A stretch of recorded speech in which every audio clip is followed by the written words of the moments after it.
Hey, you there?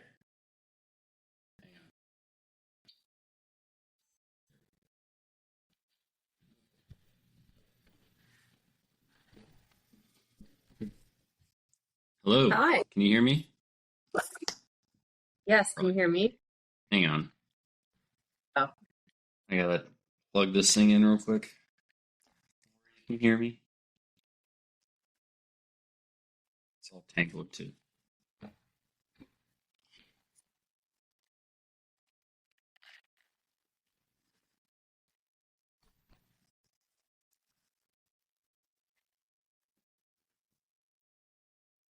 Hey,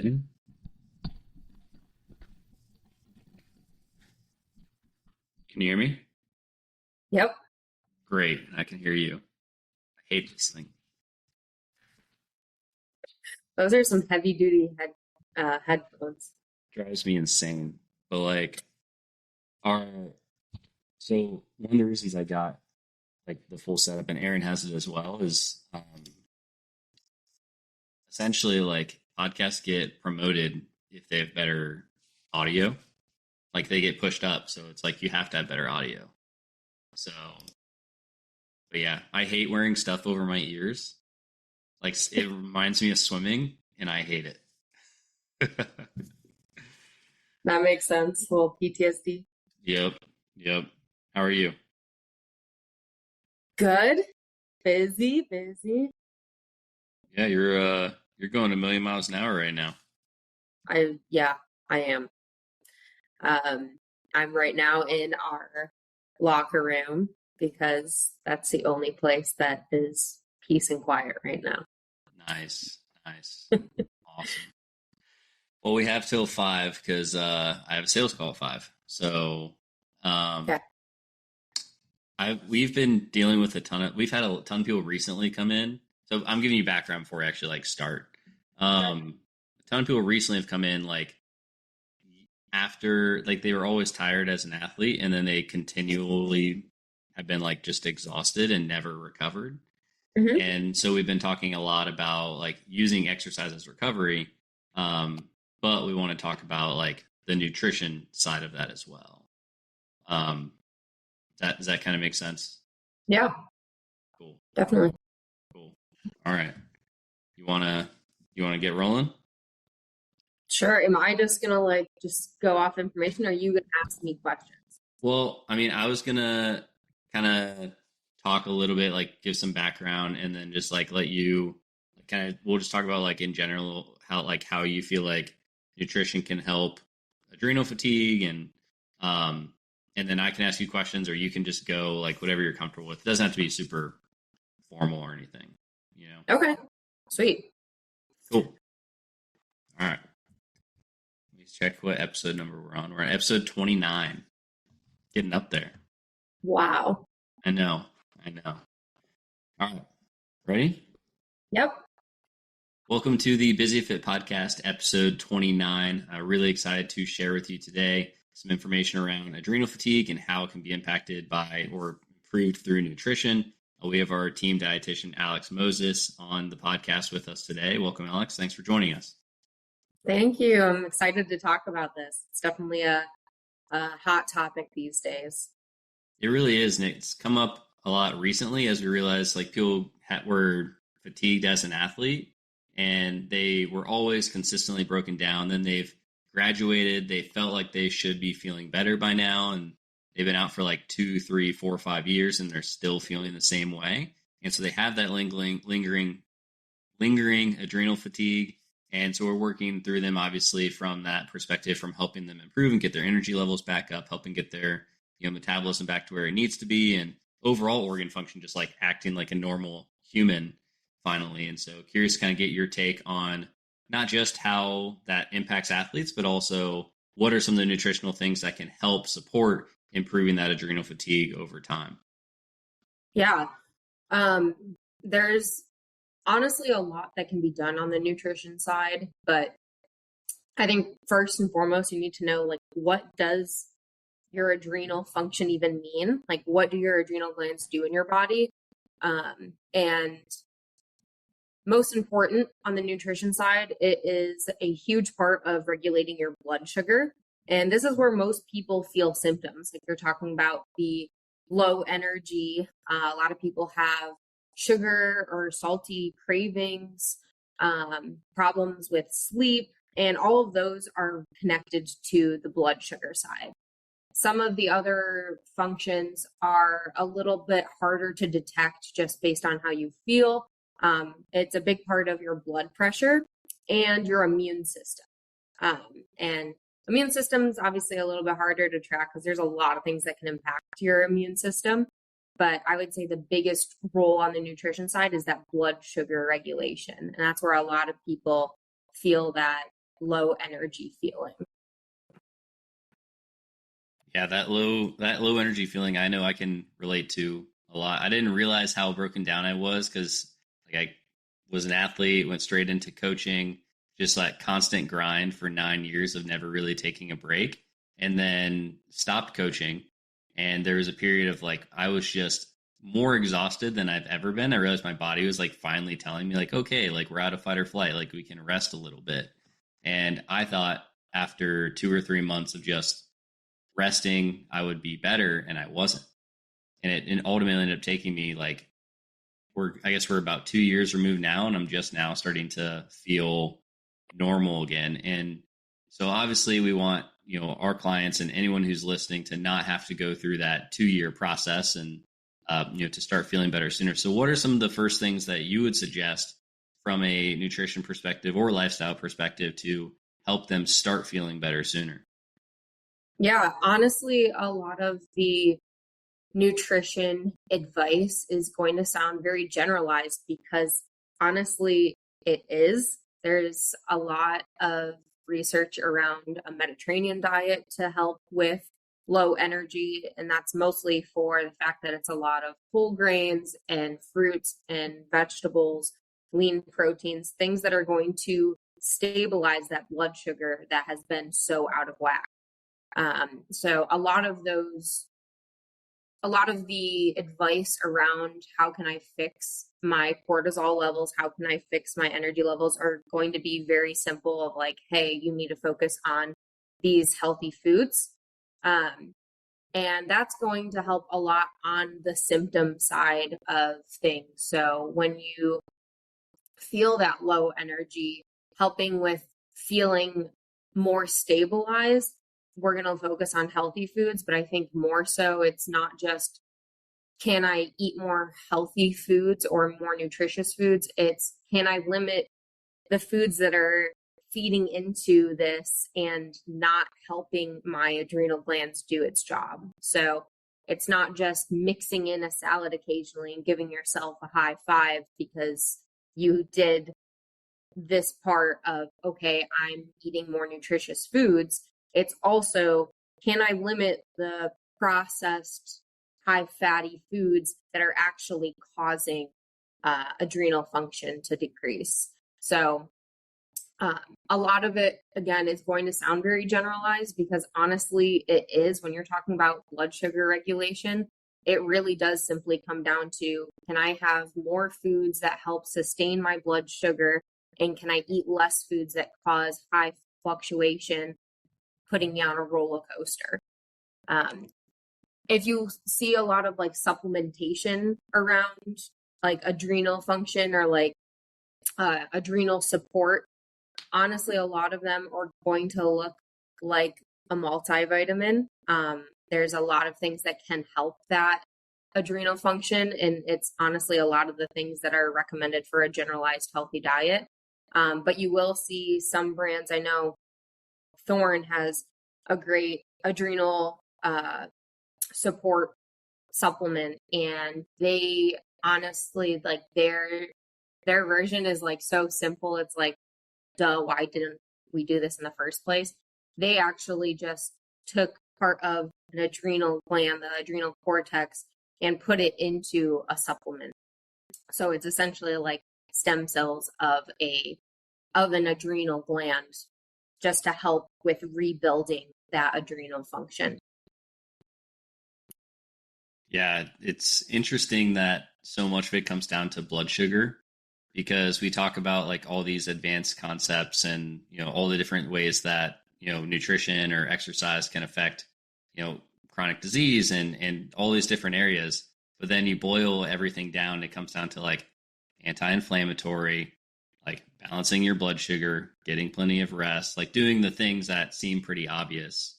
And so if we kind of think about it like reverse, in that spectrum, if we start with like just everything that blood sugar impacts, if you're to be like, okay, like give me your 60-second pitch on why we should focus on balancing our blood sugar, what would that be? Why you should? Because you're gonna feel a whole lot better. Honestly, I think the hardest thing for people to grasp is that blood sugar is something that can be easily changed. You can easily impact it every meal that you have. It's not, when we talk about so many concepts in nutrition, we talk about like the longer goal and how a lot of things take a lot of time to get better.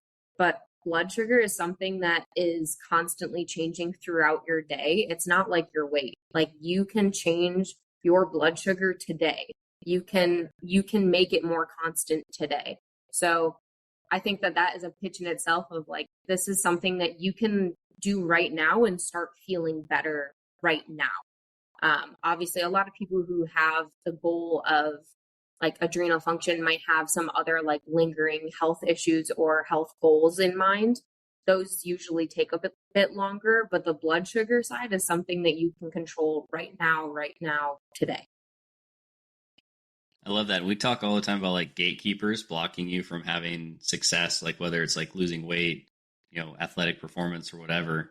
And it's like blood sugar is such an easy one that if we just thought about that more on the day to day, like we could prevent so many things that are further down the stream just by starting with the right base. Um, cool. So, what are the lifestyle factors for you that you feel like really stick out for adrenal fatigue? Like these are the things that if someone was struggling with this, I'd be like, hey, lean into these things of these priorities to start feeling better.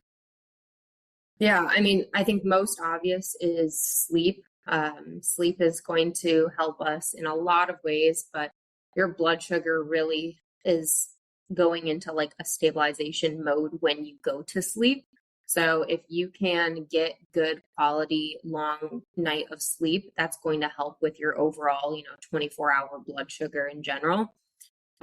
And going along with that, trying to limit things that might disrupt that sleep and or disrupt your blood sugar from being more stable. So a big one that a lot of people do, and especially ex-athletes, is masking low energy with caffeine.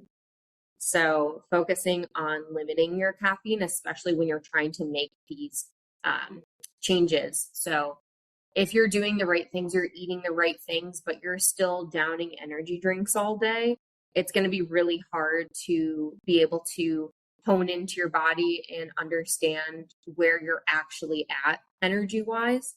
And caffeine can help and is going to affect your appetite and can actually affect your blood sugar levels in general. So limiting your caffeine or not excessively having caffeine is a pretty big lifestyle factor I would focus on.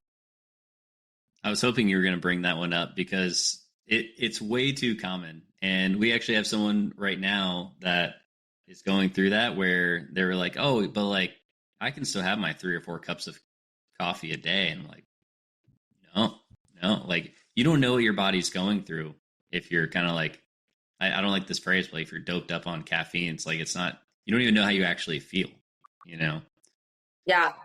Yeah. I highly recommend um, trying out like a caffeine detox or just cutting back significantly just to see where you're at. Like you might think you're so low energy and then you make some of these changes that you can see day to day in a blood sugar stabilization, and you are actually higher energy than you think.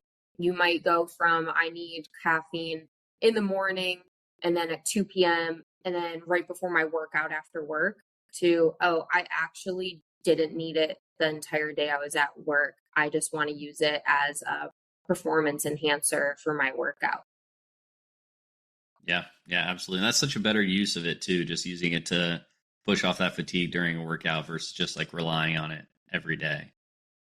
Yeah, I think that, I mean, it's the most abused drug, definitely in the US. I think that a lot of people think that it's something you need to do or have just to sit at a computer all day, and that is not the case. You do not need it. It's something that a lot of people have come to enjoy doing, but at the end, that's going to hurt you when you're trying to stabilize your energy levels and your blood sugar. Now, what would you suggest for someone that, say again, very similar to me, but we'll talk about it kind of in a just context of someone who just graduated. They just graduated from a higher intensity sport. We're talking like, they're swimming or cross country or football or a sport that's going to be high intensity and not necessarily like some of your sports that aren't necessarily as aerobic based or high intensity based. And so they're coming out of that period. They were already fatigued as an athlete. And now they have a period of transition. Say they aren't necessarily in a full-time job yet, or they just started their first full-time job and they're still feeling this fatigue. What's like the thing you'd say, like, all right, if you can only do one of these, this is the one that you should focus on the most? Well, first and foremost, I think that coming out of being an athlete, I think it's important to really understand where you're at. I always like to suggest people tracking their food, and it doesn't have to be like on an actual tracking app that has your calories, but like even in your notes app, just like writing down what you're actually eating in a day, because a lot of athletes think they know what they eat, but they went 4 years out of college where someone handed them their food. They didn't even have to think about it because they have so many other things they have to think about if, if they were both a student and an athlete. Or there's, semi-pro athletes who have a whole other day job, plus they're doing this on the side. They're not necessarily paying attention to what they eat as much as they think they are.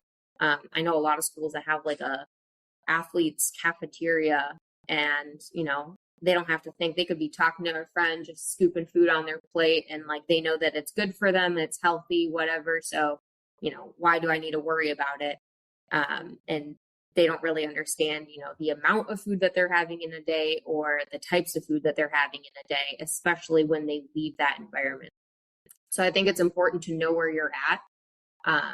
And once you can sit down, look at that and say, oh, okay, like this is something that I need to work on more than I thought I did. Like example with the caffeine, I don't think a lot of people realize how much they have in a day.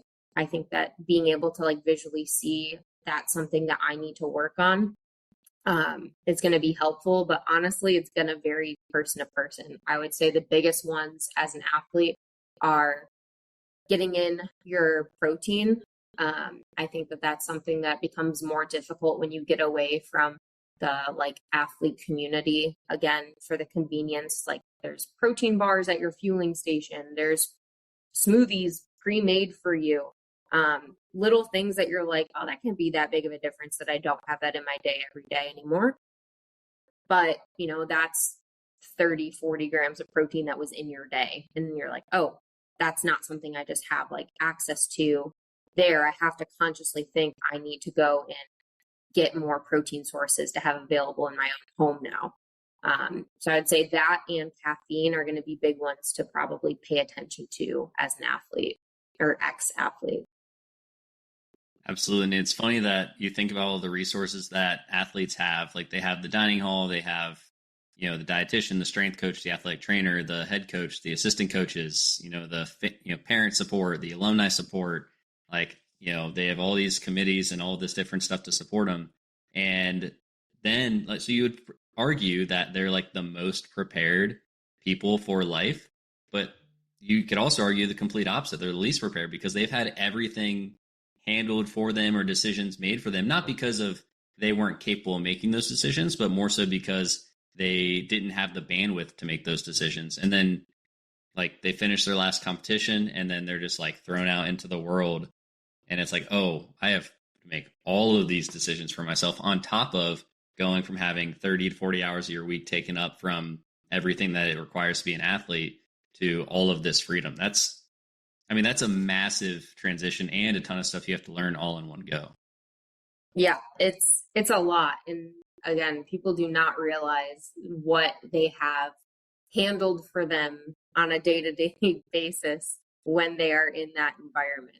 And honestly, the same with like a semi-pro athlete. Like you can go from, running marathons, doing Ironmans, whatever it is, where there's sponsorships and you have, companies sending you products, whatever, to, okay, I don't have that anymore. And it's like, oh, I don't even know what I like. I don't even know what I'm supposed to have. I just was, given this stuff for free from a company and I took it because it was sent to me. I don't actually know its function or what I need to have to replace that product now.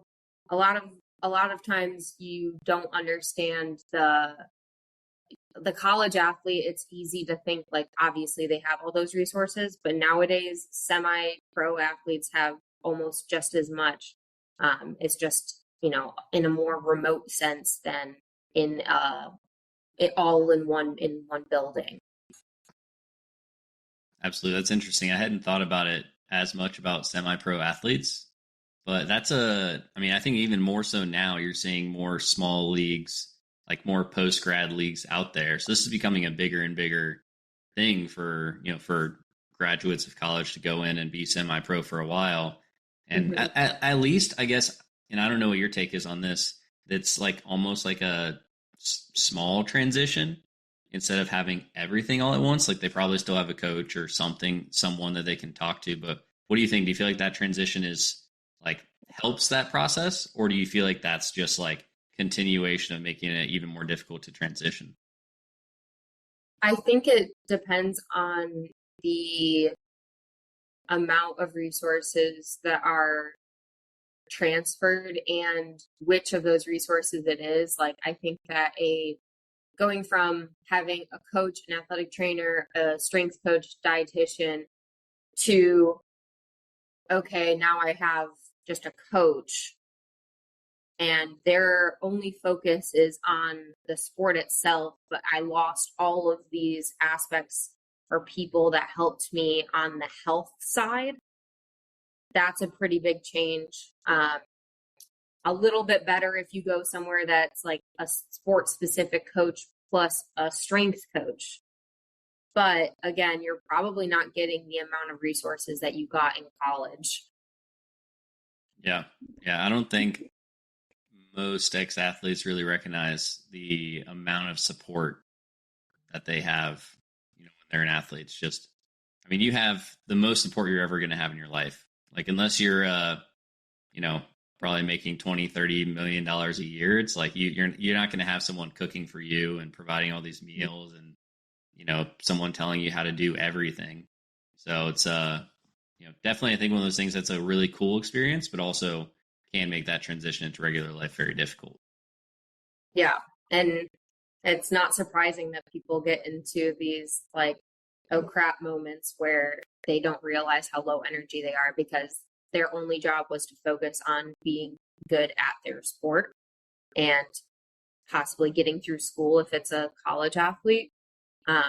But they didn't have to do anything other than focus on those things. And so when they have to all of a sudden focus on these other things and plan and cook for themselves, it's like, oh, wow, I didn't realize where I was at. I thought I was so low energy because I was working out twice a day plus going to school, which of course that takes a lot of energy too. But also, you're 20 years old, you probably have more energy than you think. You just do a lot of things that probably don't help your energy and probably fighting against what a lot of those resources are trying to help you do.